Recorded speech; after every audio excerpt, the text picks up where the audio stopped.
Jesus ക്രൈസ്റ്റിനെ മുസ്ലിങ്ങൾ കാണുന്നത് ഒരു വലിയൊരു പ്രവാചകനായിട്ടാണ്. സീരിയസ് ആയിട്ടുള്ള ഒരു ചോദ്യം ജീസസ് ക്രൈസ്റ്റിനോട് ചോദിക്കും.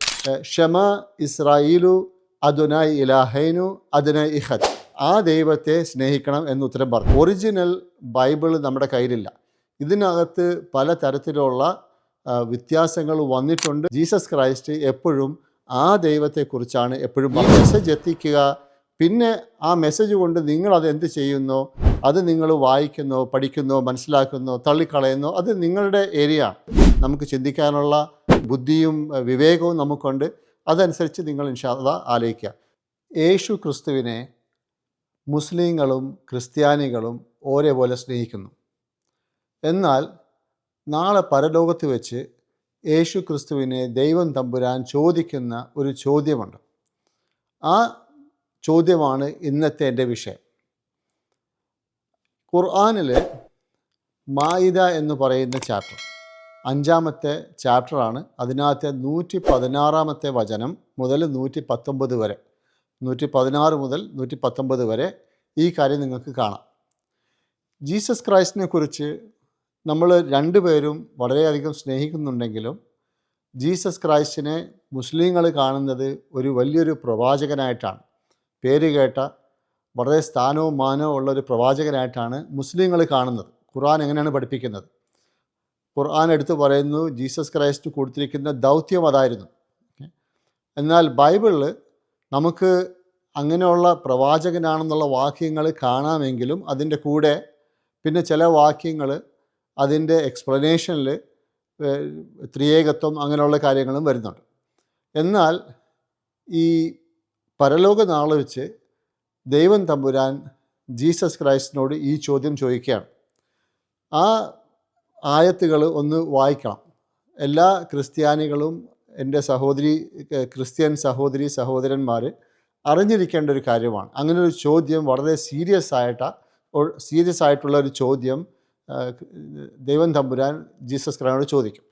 അത് അള്ളാഹ് ചോദിക്കുന്നത്, പടച്ചോൻ ചോദിക്കുന്നത്, ഓ ജീസസ് ക്രൈസ്റ്റ്, യേശു ക്രിസ്തുവെ, മറിയമിൻ്റെ മകനായ യേശുവെ, താങ്കളെയും താങ്കളുടെ അമ്മയെയും അല്ലെങ്കിൽ ഉമ്മയെയും പടച്ചവനെ കൂടാതെ, ദൈവത്തെ കൂടാതെ രണ്ട് ദൈവങ്ങളായിട്ട് അവരോട് പ്രാർത്ഥിക്കാൻ താങ്കൾ കൽപ്പിച്ചിരുന്നോ എന്നാണ് ചോദ്യം.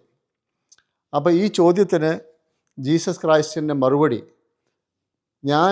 എനിക്ക് പറയാൻ പാടില്ലാത്ത ഒരു സംഗതി ഞാൻ അങ്ങനെ ജനങ്ങളോട് പറയും? നീ പരിശുദ്ധനാണ്. ഞാൻ അവരുടെ കൂടെ ഉണ്ടായിരുന്ന സമയത്ത് ഞാൻ വിറ്റ്നസ് ആയിരുന്നു, ഞാൻ സാക്ഷിയായിരുന്നു. എന്നെ നീ എടുത്ത ശേഷം നീയാണ് അവർക്ക് സാക്ഷിയായിരുന്നത്. നീ അവർക്ക് പുറത്തു കൊടുക്കുകയാണെങ്കിൽ അവർ നിൻ്റെ അടിമകളാണ്. എന്നാൽ നീ അവരെ ശിക്ഷിക്കുകയാണെങ്കിൽ നീ പ്രതാപമുള്ളവനാണ്, അതിന് കഴിവുള്ളവനാണ്. അപ്പോൾ ഇങ്ങനൊരു ചോദ്യോത്തരം അവിടെ നടക്കുന്നുണ്ട്. ഈ ഒരു ചോദ്യോത്തരം ഇത് ആലോചിച്ച് നോക്കുകയാണെങ്കിൽ ഈ വചനം, നിന്നെയും നിൻ്റെ ഉമ്മയെയും ദൈവത്തിൻ്റെ കൂടെ ദൈവങ്ങളായിട്ട്, രണ്ട് ദൈവങ്ങളായിട്ട് ആരാധിക്കാൻ കൽപ്പിച്ചിരുന്നു എന്നാണ് ചോദ്യം.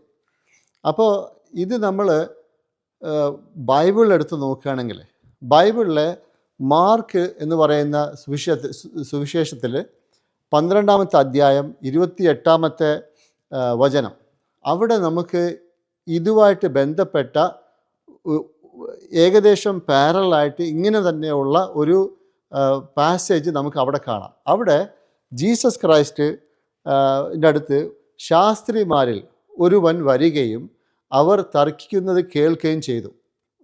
യേശു നല്ല മറുപടി നൽകിയതായി മനസ്സിലാക്കിയ അവൻ എല്ലാ കൽപ്പനകളിലും വെച്ച് മുഖ്യമായത് ഏതാണെന്ന് ചോദിച്ചു. ഈ ശാസ്ത്രിമാരൊരാൾ ചോദിച്ചു ജീസസ് ക്രൈസ്റ്റിൻ്റെ അടുത്ത്. അപ്പോൾ ജീസസിൻ്റെ മറുപടി ഇത് കേൾക്കുക, അത് വളരെ രസകരമാണ്. അതിന് യേശു പറഞ്ഞ മറുപടി, ഇസ്രായേലെ കേൾക്കുക. ഇത് ഹീബ്രുവിലെ ഓൾഡ് ടെസ്റ്റമെൻറ്റിലുള്ള ഒരു പ്രാർത്ഥന ആയിട്ട് നമ്മൾ കാണുന്നു, അല്ലേ?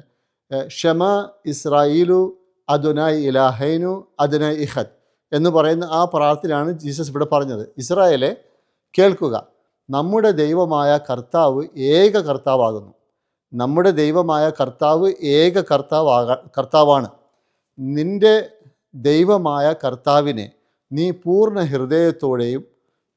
ഹൃദയത്തോടും പൂർണ്ണാത്മാവോടും പൂർണ്ണ മനസ്സോടും പൂർണ്ണ ശക്തിയോടും കൂടെ സ്നേഹിക്കണം എന്ന് ഉത്തരം പറഞ്ഞു. 4 കാര്യങ്ങൾ: പൂർണ്ണ ഹൃദയത്തോടും പൂർണ്ണ ആത്മാവോടും പൂർണ്ണ മനസ്സോടും പൂർണ്ണ ശക്തിയോടും ആ ദൈവത്തെ സ്നേഹിക്കണം എന്ന് ഉത്തരം പറഞ്ഞു. ഇത് നമ്മൾ ഖുർആനിൻ്റെ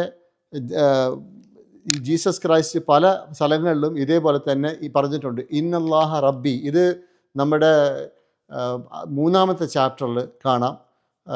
ആൽ ഇമ്രാൻ എന്ന് പറഞ്ഞ ചാപ്റ്ററിൽ കാണാം. ഇന്നല്ലാഹ റബ്ബി വ റബ്ബുക്കും ഫഅബ്ദു ഹാദാ സിറാത്തു മുസ്തഖീം. എൻ്റെ റബ്ബ്, എൻ്റെ നാഥൻ, എൻ്റെ സൃഷ്ടാവ്, എൻ്റെ നാഥൻ. ഇന്നല്ലാഹ റബ്ബി വ റബ്ബുക്കും, നിങ്ങളുടെ നാഥനും എൻ്റെ നാഥനും ഒന്നാണ് എന്ന് പറയുന്നു. ഫഅബ്ദു, അവനെ മാത്രം ആരാധിക്കുക. ഫഅബ്ദു ഹാദാ സിറാത്തു മുസ്തഖീം, ഇതാണ് നേരായ വഴി എന്ന് ജീസസ് ക്രൈസ്റ്റ് എടുത്തു പറയുന്നു. അപ്പോൾ ഈ 2 കാര്യങ്ങളും ആക്ച്വലി നോക്കുകയാണെങ്കിൽ ഈ 2 പ്രവാചകന്മാരും, പ്രവാചകൻ ജീസസും അതേപോലെ തന്നെ പ്രവാചകൻ മുഹമ്മദ് സല്ലല്ലാഹു അലൈഹി വസല്ലം കൊണ്ടുവന്ന ഖുർആനും പറയുന്നത് സെയിം കാര്യങ്ങളാണ്. പക്ഷേ ഒരു യാഥാർത്ഥ്യമാണ്, നമുക്ക് ബൈബിളിനകത്ത് പലതരത്തിലുള്ള വേരിയേഷൻസ് ഉള്ള സൂക്തങ്ങളും കാണാം. പക്ഷെ അതിന് ഒരു കാരണം ഉള്ളത്, നമുക്ക് ഒറിജിനൽ ബൈബിൾ നമ്മുടെ കയ്യിലില്ല. ഇതിനകത്ത് പലതരത്തിലുള്ള വ്യത്യാസങ്ങൾ വന്നിട്ടുണ്ട് എന്നുള്ളത് യാഥാർത്ഥ്യമാണ്. അത് ബൈബിൾ പണ്ഡിതന്മാർ തന്നെ പറയുന്നുണ്ട്. ഞാൻ ഒരു വീഡിയോയിൽ അതിനെക്കുറിച്ച് മാത്രം സംസാരിക്കുന്നതാണ്. അതിനെക്കുറിച്ച് ഒരു വീഡിയോ റെക്കോർഡ് ചെയ്യാം. പക്ഷേ ഒരു കാര്യമുള്ളത്, ജീസസ് ക്രൈസ്റ്റ് പറഞ്ഞ കാര്യങ്ങൾ, സ്വന്തമായിട്ട് ജീസസ് ക്രൈസ്റ്റിൻ്റെ വായ കൊണ്ട് പറഞ്ഞ കാര്യങ്ങൾ നോക്കുകയാണെങ്കിൽ അതിനകത്ത് നമുക്കൊരു കാര്യം കാണാൻ സാധിക്കുന്നത്, ജീസസ് ക്രൈസ്റ്റ് എപ്പോഴും ആ ദൈവത്തെക്കുറിച്ചാണ് എപ്പോഴും പറഞ്ഞിരുന്നത്. ഞാൻ ഇതിനു മുമ്പും പറഞ്ഞിട്ടുണ്ട്, ജോൺ 17:3 അതിനകത്ത് ജീസസ് ക്രൈസ്റ്റ്, യേശു ക്രിസ്തു പറയുന്ന കാര്യം, നിത്യജീവനെക്കുറിച്ച് പറയുന്നത്, ഏക സത്യദൈവമായ നിന്നെ അറിയുകയും നീ അയച്ച ദാസനായ യേശുവിനെ അറിയുകയും ചെയ്യുന്നതാണ് എന്ന് പറയുന്നുണ്ട്. നിത്യജീവൻ എന്ന് പറയുന്നുണ്ട്. അപ്പോൾ ഈ കാര്യങ്ങൾ എടുത്തു പറയുക, എൻ്റെ ക്രിസ്തീയ സഹോദരന്മാർക്ക് ഈ മെസ്സേജ് എത്തിക്കുക എന്നുള്ളതാണ് നമ്മുടെ കർത്തവ്യം. ഈ മെസ്സേജ് എത്തിക്കുക. പിന്നെ ആ മെസ്സേജ് കൊണ്ട് നിങ്ങളത് എന്ത് ചെയ്യുന്നോ, അത് നിങ്ങൾ വായിക്കുന്നോ, പഠിക്കുന്നോ, മനസ്സിലാക്കുന്നോ, തള്ളിക്കളയുന്നോ, അത് നിങ്ങളുടെ ഏരിയ. ഖുർആൻ ഒരു കാര്യം എടുത്ത് പറയുന്നുണ്ട്, അത് സൂറ ബഖറയിൽ 2-ാമത്തെ സൂറയിൽ പറയുന്നുണ്ട്, ലാ ഇക്രാഹ ഫിദ്ദീൻ, ദീനിൽ അതായത് റിലീജിയനിൽ ഒരു തരത്തിലുള്ള കമ്പൽഷൻ ഇല്ല. ഇവിടെ നമ്മൾ കാര്യങ്ങൾ പ്രസൻറ്റ് ചെയ്യുക, ആ കാര്യങ്ങൾ പ്രൂഫോടുകൂടി പ്രസൻറ്റ് ചെയ്യുക. എന്നിട്ട് നമുക്കത് ചിന്തിക്കാനുള്ള കെൽപ്പുണ്ട്, നമുക്ക് ചിന്തിക്കാനുള്ള നമുക്ക് ബുദ്ധിയും വിവേകവും നമുക്കുണ്ട്. അതനുസരിച്ച് നിങ്ങൾ ഇൻഷാ അല്ലാഹ് ആലോചിക്കുക. Thank you very much. ഇതാണ് എൻ്റെ ഇന്നത്തെ മെസ്സേജ്. നിങ്ങൾ ഈ ചാനൽ സബ്സ്ക്രൈബ് ചെയ്യുക, നിങ്ങൾ ഈ വീഡിയോ ലൈക്ക് ചെയ്യുക, ഫോർവേഡ് ചെയ്യുക, ഷെയർ ചെയ്യുക. പിന്നെ ക്വസ്റ്റ്യൻസ് ഉണ്ടെങ്കിൽ തീർച്ചയായിട്ടും അറിയിക്കുക. നല്ല രീതിയിൽ നമുക്ക് ഡിസ്കസ് ചെയ്യാം, നമുക്ക് കാര്യങ്ങൾ എക്സ്ചേഞ്ച് ചെയ്യാം. Thank you very much.